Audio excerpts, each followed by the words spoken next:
in this part of the world, the Middle East, you have a lot of businesses are family businesses. And typically what happens when you have this generational change of, power, when the father gives it to the son or daughter, sometimes what happens is the second generation, they don't have that kind of experience before they are thrust on, right at the top. You're suddenly CEO, you're 25-year-old, and you don't have the emotional maturity to lead, say, 100-man team here, or a $1 billion business. So what is your message to those kind of family businesses or family-oriented businesses? How do they go about this whole succession planning in a way that doesn't rock the boat? Because you always see the father created the wealth and the next generation just squanders it away, How do you build great businesses from there, Yeah, I think that's a really good point because it all comes down to, I think, responsibility and purpose. Again, same qualities come into play. And if it's very much around that conversation between, the father and the children that are going to take over a business, is like, what is the vision of this? Why are we doing this in the first place? What is the impact we're having on the people and the planet? And then, that kind of conversation is important because it's beyond just the monetary aspect of making money, but we're also creating a product or a service that is impacting people. And every day you wake up, when you serve, this goes back to this servant leadership kind of mindset, is we're making a difference in some way. And that's really important for young people, especially today, beyond just surviving and making a living is like, how am I actually making an impact? And that's what can get people up in the morning. It's all about the vision, I believe. If you catch the vision, it's easy for you to run and face all the difficulties ahead of you. I remember this one story about a cat and a dog. This is one of my favorite stories. One day there was this dog who saw a cat, and the dog chased the cat. For a few minutes he kept chasing and running after the cat, and then other dogs heard the dog barking and chasing, and after 5 minutes you have like 10 dogs chasing after one cat, and after 20 minutes there are like around 100 dogs chasing after one cat. But then time goes by, after 5 minutes only 50 were chasing after the cat, and then only 20, only 10, and after an hour only one dog was left chasing the cat. And who's that dog? That was the first one, because he actually saw the cat. The others were just following along, barking along, and that's how important vision is. You have to really see what you're going after. It has to be clear in your mind, so that you can, weather all the difficulties along the way. Because I had the same conversation when I was in the US with some European family businesses which had graduated. And it's interesting what one of the guys who actually told me was, Vineet, how certain European successful family businesses have graduated the succession rate. Sometimes they have to confront the hard truth that my kid is not good enough to lead this, or it's not his thing.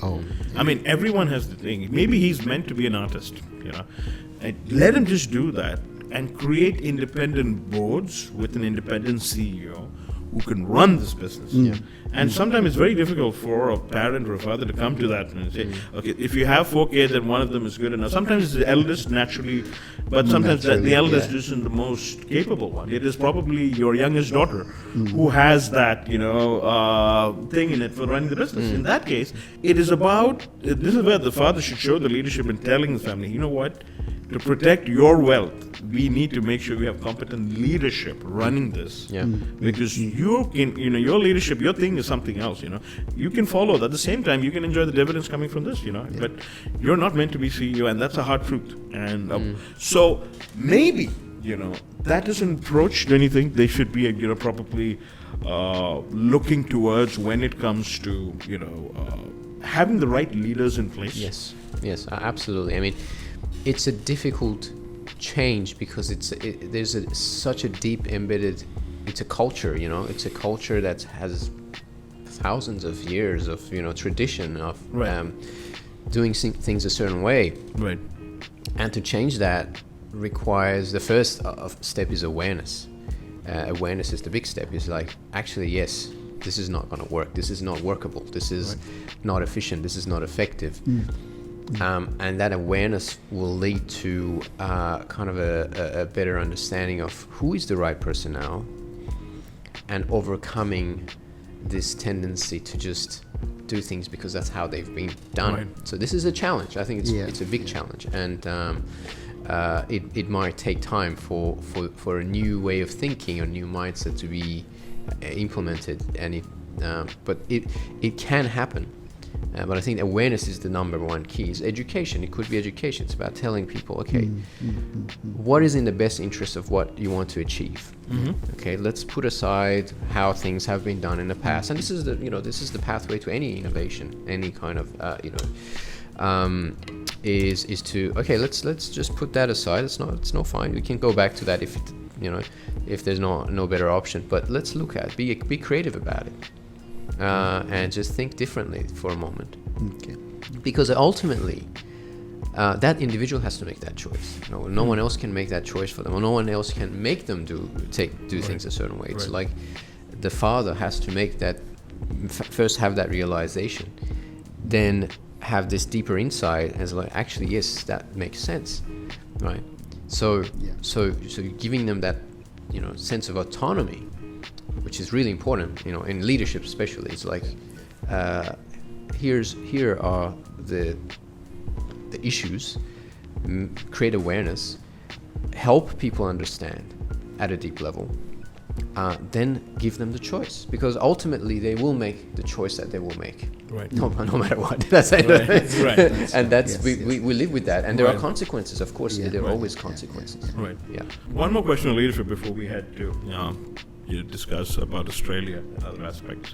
I have two questions for you. One, how to get the best out of diversity? Because this is something practically we have failed. I have seen companies with less diversity do better than companies with more diversity. It is strange. Why? Because say, if that company is, say, by a bunch of, say, Indians or a bunch of Lebanese national, they tend to do better than, say, a company which is Indians, Lebanese, Europeans, and all kinds of nationalities. So this is something which we've grappled to study. Like, you would agree with me, right, Leo? I mean, if you have a lot of Filipinos together, it's much easier for you to manage them. Say, then you have a more diverse environment. Exactly. Yeah. How do we get to diversity work? In the US, it works because they all went down there as immigrants and they all speak the same language, and it's fine. They all adhere to a certain. But even then, it's a huge challenge. How do we get the most? Second question is, see, there is this trend, especially among the startup community, that you need to be an asshole like Steve Jobs to get the best out of your people. Now, do you think, because ultimately you want to make your investors happy, you need to make all the stakeholders happy. Yeah.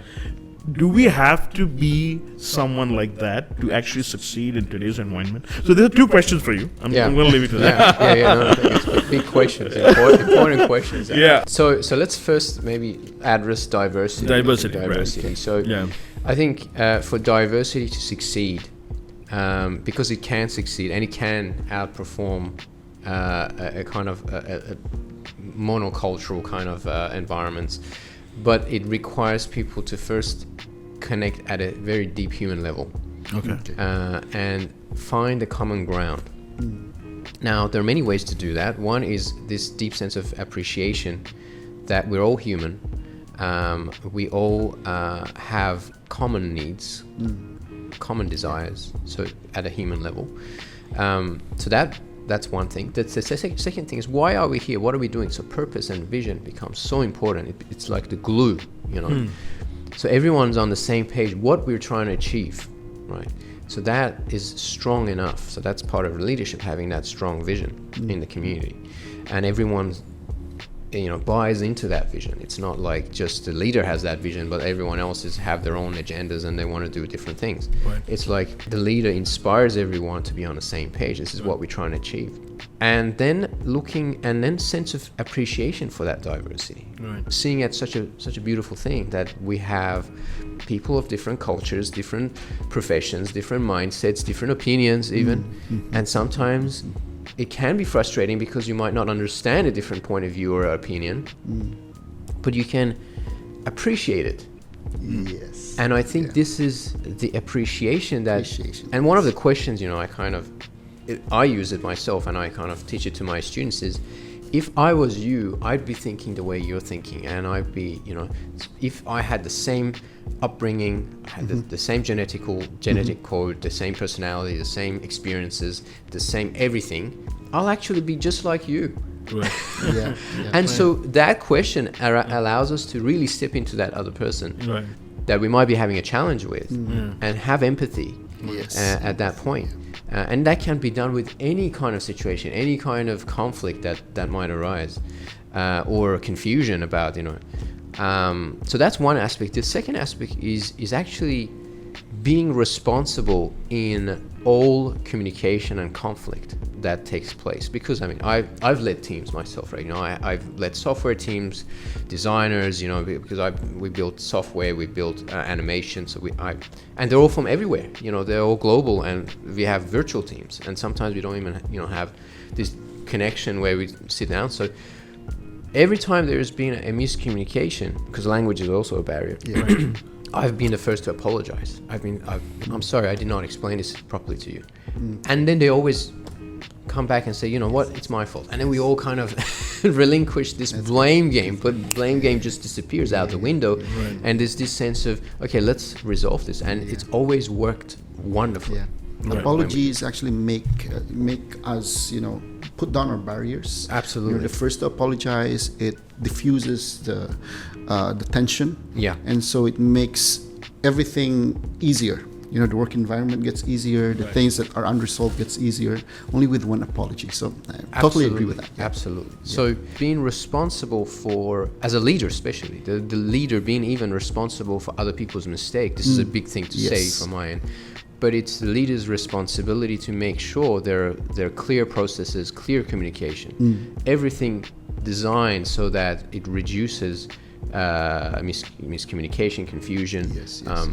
And this is really important for leaders to be responsible even for the mistakes their followers make. Would you insist, at workplace, everyone should speak only English or only one language, which everyone understands?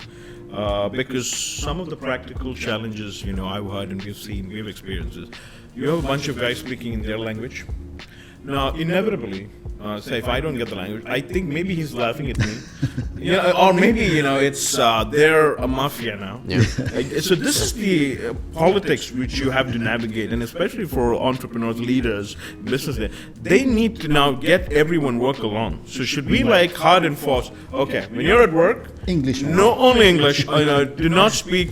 But sometimes the flip that can be a bit suffocating for some people. Like if two guys want to share something, a nice video or something, which is in their mother tongue. It's it kind of get weird. So this is where and sometimes they may not be good at English, right? Not everyone speaks the language. That's we right. presume. So what is your take on these kind of situations? That's a great question. I think there's Right. a fine balance is required here where we bring in some rules. For instance, let's say English is the main language because this is why there's a purpose, there's a reason.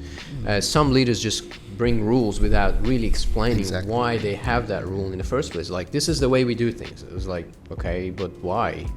So and a lot of followers, a lot of employees, subordinates don't have the courage to go and ask, why do we do it this way? So they just follow blindly, but they don't also commit at the high level because they don't have a deep understanding of the purpose.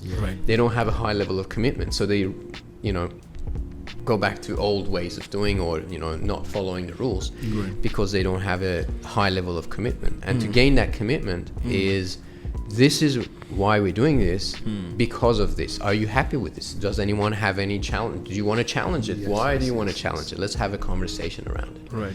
It takes more time, but in the long term, it gauges people at a high level of commitment and reduces